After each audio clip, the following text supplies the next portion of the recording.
Hello guys, I welcome you all on Saswat Proha with my new video. Have you ever think that how NASA and big automotive companies, medical device manufacturer or battery R&D labs, they decide whether a new technology is ready for real world or not. They don't guess. They measure it using something called Technology Readiness Level, TRL, originally created by NASA for space missions. Today, TRL is used in automotive, aerospace, electronics, energy, batteries, AIML, materials, and even consumer tech. In this video, we will break down the entire TRL journey from TRL 1 to TRL 9 in simple language, from the first research idea to full industrial deployment.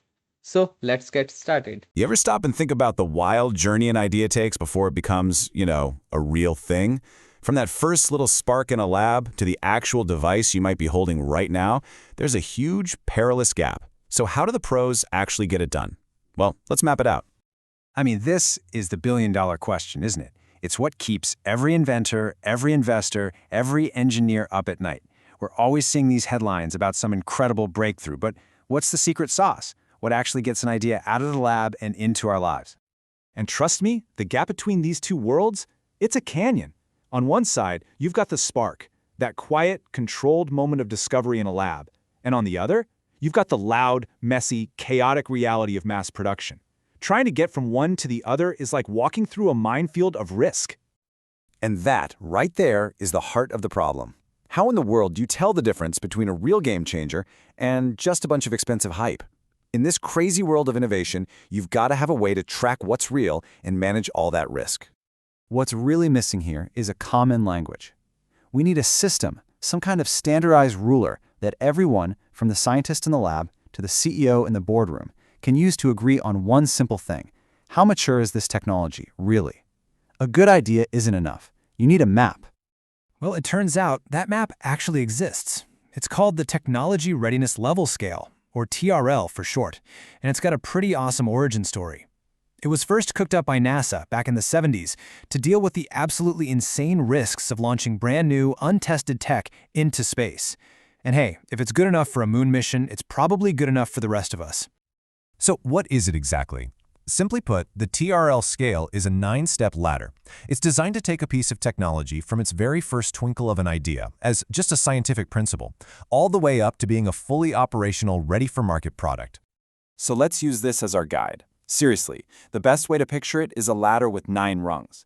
And every single step you climb is a huge milestone. With each step, you're dragging an idea out of theory and into reality, and you're shedding massive amounts of risk along the way. And here's the absolute key. This is the whole point. The higher you go on the TRL ladder, the more mature the technology gets. And as it gets more mature, the risk plummets, and you get closer and closer to actually launching a successful product. It's a simple idea, but it's incredibly powerful. Okay, I get it. 9 levels can sound like a lot to keep in your head. So, to make this way easier, let's just group them into 3 main acts. Think of it as a 3-act play: research, development, and deployment. All right, let's start at the very bottom of the ladder with Act 1, the research phase. This is where every big idea gets its start. It's the world of pure science, of theories on a whiteboard, and of asking those big what-if questions. So this phase covers the first 3 rungs. At TRL 1, we're talking pure science, just observing a fundamental principle, like gravity. At TRL 2, you start sketching on a napkin, right? Hey, what if we use this principle to do this?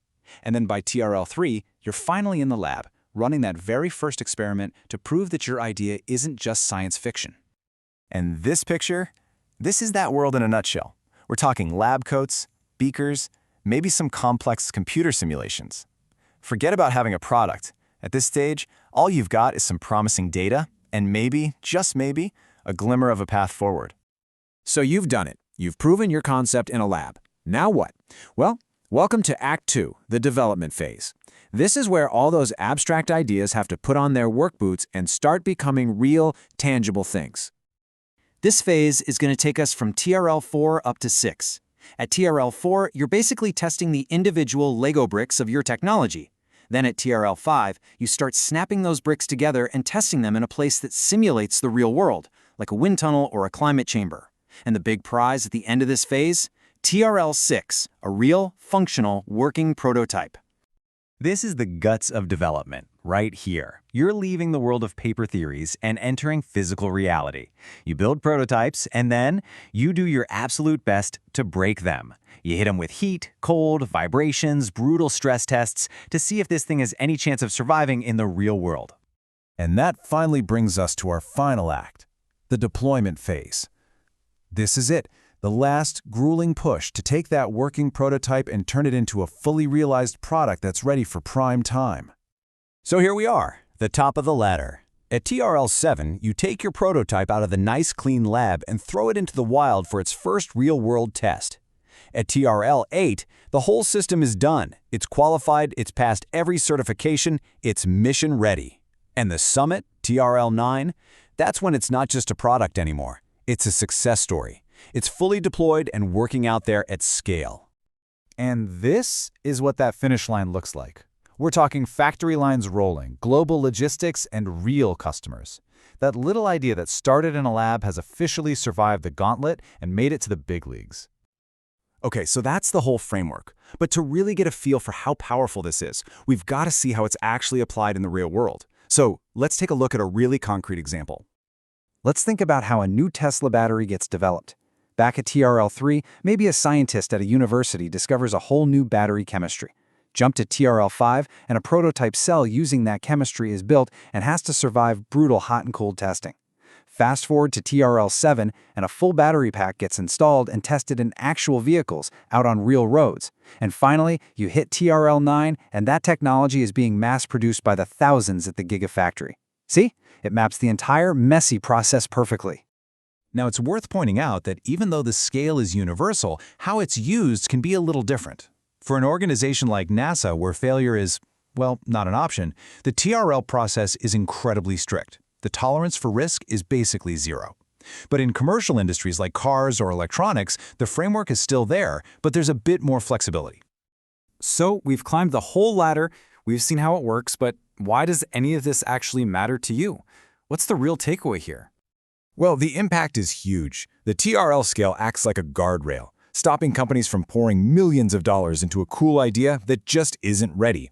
It creates that common language we were talking about, so scientists and investors are finally on the same page. It helps guide money to the projects that have actually proven themselves. And most importantly, it builds a bridge over that dreaded valley of death between the lab and the factory floor. So, I want to leave you with this final thought. The next time you see a headline screaming about some revolutionary new breakthrough, you have a powerful new tool in your toolkit. You can just pause for a second and ask a simple question. What's its TRL? Is it a TRL-3 lab experiment, or is it a TRL-7 field-tested prototype? Because the answer to that question will tell you everything you need to know about where it really is on that long journey from idea to impact. So TRL is one of the simplest but most powerful system of understanding how technologies mature. Whether you are working on batteries, aerospace, manufacturing, electronics or software, knowing TRL helps you bring your ideas to real world safely and successfully. So if you want more videos like that, don't forget to subscribe and share. Thank you so much.